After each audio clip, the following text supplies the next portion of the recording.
ನಮಸ್ಕಾರ ಸ್ನೇಹಿತರೆ, ಕರ್ನಾಟಕ ಮ್ಯಾಟರ್ಸ್ಗೆ ಮತ್ತೊಮ್ಮೆ ಸ್ವಾಗತ. ಸ್ನೇಹಿತರೆ, ನೀವು ಸಿನಿಮಾಗಳಲ್ಲಿ ನೋಡಿರ್ತೀರಾ, ಬೆಳ್ಳಂಬೆಳಿಗ್ಗೆ ಪೊಲೀಸರು ಬಂದು ಬಾಗಿಲು ಬಡಿದಾಗ ಭ್ರಷ್ಟ ಅಧಿಕಾರಿಗಳು ಬೆವರ್ತಾ ನಿಂತಿರ್ತಾರೆ. ಗೋಡೆಗಳಲ್ಲಿ, ಹಾಸಿಗೆಯ ಕೆಳಗೆ, ಬಾತ್ರೂಮ್ ಪೈಪ್ಗಳಲ್ಲಿ ಕಂತೆ ಕಂತೆ ನೋಟ್ಗಳು ಸಿಗ್ತವೆ. ಆದರೆ ಇವತ್ತು ನಾವು ಹೇಳ್ತಾ ಇರೋದು ಕಟ್ಟುಕಥೆಯಲ್ಲ, ಅಪ್ಪಟ ರಿಯಲ್ ಸ್ಟೋರಿ. ರಾಜ್ಯದ ಕೆಲ ಪ್ರಭಾವಿ ಎಂಜಿನಿಯರ್ಗಳ ಮನೆ ಮೇಲೆ ಲೋಕಾಯುಕ್ತ ಅಧಿಕಾರಿಗಳು ದಾಳಿ ಮಾಡಿದಾಗ ಸಿಕ್ಕಿರೋ ಆಸ್ತಿ ನೋಡಿ ಸ್ವತಃ ಅಧಿಕಾರಿಗಳೇ ದಂಗಾಗಿ ಹೋಗಿದ್ದಾರೆ. ಅದರಲ್ಲೂ ಓರ್ವ ಅಧಿಕಾರಿಯ ಆಪ್ತನ ಮನೆಯಲ್ಲಿ ಸಿಕ್ಕಿರೋ ಹಣದ ರಾಶಿಯನ್ನ ಎಣಿಸೋಕೆ ಮಷಿನ್ಗಳನ್ನೇ ತರಿಸಬೇಕಾಯಿತು. ಅಷ್ಟಕ್ಕೂ ಆ ಕೋಟಿ ಎಂಜಿನಿಯರ್ ಯಾರು? ಆತನ ಮನೆಯಲ್ಲಿ ಸಿಕ್ಕಿದ ಅಕ್ರಮ ಆಸ್ತಿ ಎಷ್ಟು? ಇದೇ ಅಧಿಕಾರಿಯ ಹೆಸರಲ್ಲಿ 34 ಎಕರೆ ಜಮೀನು ಬಂದಿದ್ದು ಹೇಗೆ? ಬನ್ನಿ, ಇವತ್ತಿನ ವಿಡಿಯೋದಲ್ಲಿ ಈ ಭ್ರಷ್ಟಾಚಾರದ ಜಾಲದ ಕಂಪ್ಲೀಟ್ ಡೀಟೇಲ್ಸ್ ನೋಡೋಣ. ವಿಡಿಯೋ ಶುರು ಮಾಡೋದಕ್ಕೂ ಮುನ್ನ ನೀವಿನ್ನೂ ನಮ್ಮ ಚಾನಲ್ಗೆ ಸಬ್ಸ್ಕ್ರೈಬ್ ಆಗಿಲ್ಲ ಅಂದರೆ ಈಗಲೇ ಸಬ್ಸ್ಕ್ರೈಬ್ ಆಗಿ ಬೆಲ್ ಐಕಾನ್ ಪ್ರೆಸ್ ಮಾಡಿ. ಸ್ನೇಹಿತರೆ, ರಾಜ್ಯದಲ್ಲಿ ಭ್ರಷ್ಟ ಅಧಿಕಾರಿಗಳ ಬೇಟೆ ಮುಂದುವರಿಸಿರೋ ಲೋಕಾಯುಕ್ತ ಪೊಲೀಸರು ಗುರುವಾರ ಬೆಳ್ಳಂಬೆಳಗ್ಗೆ 4 ಪ್ರಭಾವಿ ಅಧಿಕಾರಿಗಳ ಮನೆ ಮತ್ತು ಕಚೇರಿಗಳ ಮೇಲೆ ದಾಳಿ ಮಾಡಿದ್ರು. ಇದರಲ್ಲಿ ಪ್ರಮುಖವಾಗಿ ಕೇಳಿ ಬರ್ತಾ ಇರೋ ಹೆಸರು ಎಚ್.ಎಂ. ಜನಾರ್ದನ್. ಇವರು ಕರ್ನಾಟಕ ವಸತಿ ಶಿಕ್ಷಣ ಸಂಸ್ಥೆಗಳ ಸಂಘದ ಅಧೀಕ್ಷಕ ಇಂಜಿನಿಯರ್. ಬೆಂಗಳೂರು ಗ್ರಾಮಾಂತರ ಲೋಕಾಯುಕ್ತ ಪೊಲೀಸರು ಇವರಿಗೆ ಸೇರಿದ 6 ಕಡೆಗಳಲ್ಲಿ ಏಕಕಾಲಕ್ಕೆ ದಾಳಿ ನಡೆಸಿದ್ರು. ಆದರೆ ನಿಜವಾದ ಟ್ವಿಸ್ಟ್ ಸಿಕ್ಕಿದ್ದು ಜನಾರ್ದನ್ ಅವರ ಮನೆಯಲ್ಲ, ಬದಲಾಗಿ ಅವರ ಆಪ್ತ ಸ್ನೇಹಿತ ಸುಜಯ್ ಶೆಟ್ಟಿ ಅನ್ನೋರ ಫ್ಲ್ಯಾಟ್ನಲ್ಲಿ. ಸ್ನೇಹಿತನ ಮನೆಯಲ್ಲಿತ್ತು ಸುಮಾರು 2 ಕೋಟಿ ರೂಪಾಯಿ ನಗದು. ಜನಾರ್ದನ್ ಅವರು ತಾವು ಅಕ್ರಮವಾಗಿ ಸಂಪಾದಿಸಿದ ಹಣವನ್ನ ಎಲ್ಲಿ ಪೊಲೀಸರಿಗೆ ಸಿಕ್ಕಿ ಬೀಳ್ತೀನೋ ಅಂತ ಹೆದರಿ ಸ್ನೇಹಿತನ ಮನೆಯಲ್ಲಿ ಬಚ್ಚಿಟ್ಟಿದ್ರು. ಆದರೆ ಲೋಕಾಯುಕ್ತ ಅಧಿಕಾರಿಗಳು ಬಿಡ್ತಾರ? ಸುಜಯ್ ಶೆಟ್ಟಿ ಮನೆಗೆ ಎಂಟ್ರಿ ಕೊಟ್ಟ ಅಧಿಕಾರಿಗಳಿಗೆ ಅಲ್ಲಿ ಕಂಡಿದ್ದು ಕಂತೆ ಕಂತೆ ನೋಟುಗಳು. ಬರೋಬ್ಬರಿ 1,70,00,000 ರೂಪಾಯಿ ನಗದು ಹಣ ಅವರ ಮನೆಯಲ್ಲಿತ್ತು. ಈ ಹಣದ ರಾಶಿಯನ್ನು ಕಂಡ ಅಧಿಕಾರಿಗಳೇ ಒಂದು ಕ್ಷಣ ಶಾಕ್ ಆದ್ರು. ಎಷ್ಟು ಹಣ ಇತ್ತು ಅಂದ್ರೆ ಅದನ್ನ ಕೈಯಿಂದ ಎಣಿಸೋಕೆ ಸಾಧ್ಯವಾಗದೆ ಅಧಿಕಾರಿಗಳು ಹಣ ಎಣಿಸೋ ಮಷಿನ್ಗಳನ್ನೇ ತರಿಸಬೇಕಾಯಿತು.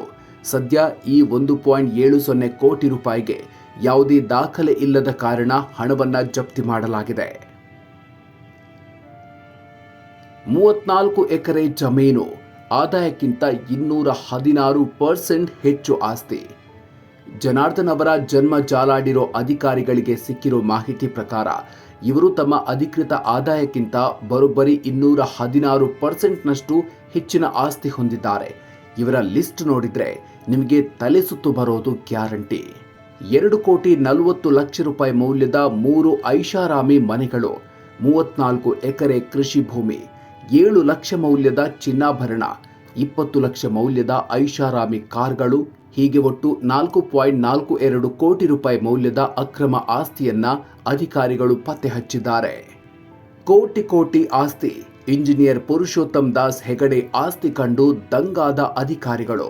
ಜನಾರ್ದನ ಕತೆ ಒಂದು ಕಡೆಯಾದ್ರೆ, ಲೋಕೋಪಯೋಗಿ ಇಲಾಖೆಯ ಮುಖ್ಯ ಇಂಜಿನಿಯರ್ ಪುರುಷೋತ್ತಮ್ ದಾಸ್ ಹೆಗಡೆ ಅವರ ಕತೆ ಇನ್ನೂ ದೊಡ್ಡದಿದೆ. ಇವರ ಮೇಲೆ ದಾಳಿ ನಡೆಸಿದಾಗ ಬರೋಬ್ಬರಿ 12.84 ಕೋಟಿ ರೂಪಾಯಿ ಅಂದರೆ ಸುಮಾರು 13 ಕೋಟಿ ರೂಪಾಯಿ ಮೌಲ್ಯದ ಆಸ್ತಿ ಪತ್ತೆಯಾಗಿದೆ. ವಿಶೇಷ ಅಂದರೆ ಇವರು ಮೈಸೂರಲ್ಲಿ 2 ದೊಡ್ಡ ಶಿಕ್ಷಣ ಸಂಸ್ಥೆಗಳನ್ನು ಅಂದರೆ ಶಾಲೆಗಳನ್ನೇ ನಡೆಸ್ತಿದ್ದಾರೆ. ಅಷ್ಟೇ ಅಲ್ಲ, ಬೆಂಗಳೂರು ಮತ್ತು ಮೈಸೂರಿನಲ್ಲಿ ಸುಮಾರು 11 ಕಡೆಗಳಲ್ಲಿ ದಾಳಿ ನಡೆದಿದ್ದು 5-6 ಸ್ವಂತ ಮನೆಗಳು ಮತ್ತು ಹಲವಾರು ಸೈಟ್ಗಳ ದಾಖಲೆಗಳು ಸಿಕ್ಕಿವೆ. ಇನ್ನೊಂದು ವಿಪರ್ಯಾಸದ ಸಂಗತಿ ಅಂದರೆ, ಇಷ್ಟೊಂದು ಅಕ್ರಮ ಆಸ್ತಿ ಮಾಡಿರೋ ಈ ಪುರುಷೋತ್ತಮ್ ಸತ್ಯಕಾಮ ಜಾಬಾಲ ಅನ್ನೋ ಪುಸ್ತಕವನ್ನು ಬರೆದಿದ್ದಾರಂತೆ. ಅಂದ್ರೆ ಒಂದು ಕಡೆ ಸಾಹಿತ್ಯ, ಸತ್ಯದ ಬಗ್ಗೆ ಪುಸ್ತಕ, ಇನ್ನೊಂದು ಕಡೆ ಕೋಟಿ ಅಕ್ರಮ ಸಂಪತ್ತು. ಬರೀ ಇಷ್ಟೇ ಅಲ್ಲ, ಲೋಕಾಯುಕ್ತ ದಾಳಿ ಕೇವಲ ಬೆಂಗಳೂರಿಗೆ ಸೀಮಿತವಾಗಿರಲಿಲ್ಲ. ದಾವಣಗೆರೆಯಲ್ಲಿ ಬೆಸ್ಕಾಂ AEE ಅರ್ಜುನ್ ಅವರ ಮನೆ ಮೇಲೆ ದಾಳಿ ನಡೆಸಿ ಬೆಳ್ಳಿ, ಚಿನ್ನ ಮತ್ತು ಆಸ್ತಿ ಪತ್ರಗಳನ್ನು ವಶಕ್ಕೆ ಪಡೆಯಲಾಗಿದೆ. ಧಾರವಾಡದಲ್ಲಿ ಭೂ ದಾಖಲೆಗಳ ಇಲಾಖೆಯ ಸರ್ವೇಯರ್ ಸೋಮಲಿಂಗಪ್ಪ ಅವರ ಮನೆ ಮೇಲೂ ದಾಳಿ ನಡೆದಿದ್ದು ಅಲ್ಲಿಯೂ ಅಕ್ರಮ ಆಸ್ತಿಯ ಬೇಟೆ ಮುಂದುವರೆದಿದೆ.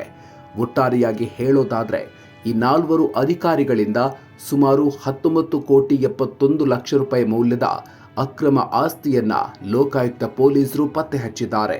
ಶೋಧ ಕಾರ್ಯ ಇನ್ನೂ ನಡೀತಾ ಇದ್ದು ಈ ಮೊತ್ತ ಇನ್ನೂ ಹೆಚ್ಚಾಗುವ ಸಾಧ್ಯತೆಯಿದೆ. ಒಂದು ಕಡೆ ಜನಸಾಮಾನ್ಯರು ಒಂದು ಮನೆ ಕಟ್ಟೋಕೆ ಜೀವನ ಪೂರ್ತಿ ಕಷ್ಟಪಡ್ತಾರೆ.